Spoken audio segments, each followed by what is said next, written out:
Part 7. The Danger or Submarine Zone. As Sims described, the German submarines were operating around the waters west and south of Ireland. Sims explained that a submarine's cruise lasted as long as its supply of torpedoes. Also, that they were based at Bruges in Belgium. In Bruges, the U-boats were assembled, supplied, docked, or repaired. It was linked to the ports of Ostend and Zeebrugge by canals. From there they could reach the extremely restricted waters west and south of Ireland, via the north of Scotland or by the shorter route through the English Channel. The U-boats' happy hunting grounds had become, for both Allied and neutral ships, the danger or submarine zone. The British tried to prevent the U-boats getting through the English Channel by a barrage of nets and mines.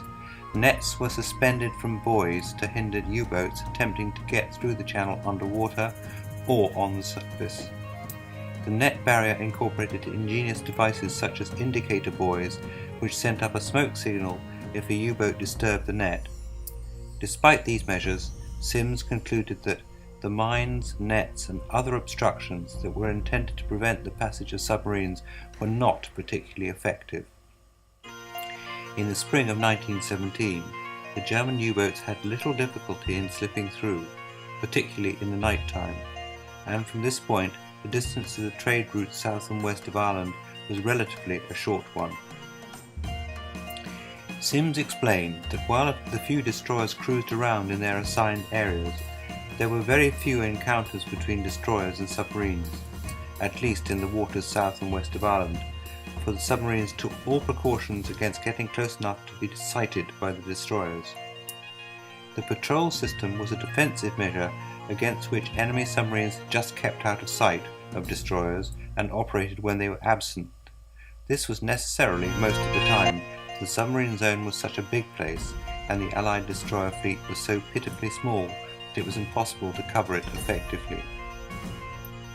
Sims emphasized that the patrol system was necessarily unsuccessful, because it made almost impossible any combats with submarines and afforded very little protection to shipping. Sims admitted that all navies, including the United States Navy, was inclined to make the same mistake. One of the astonishing things about this war was that many of the naval officers of all countries did not seem to understand until a very late date that it was utterly futile to send anti-submarine surface craft out into the wide ocean to attack or chase away submarines.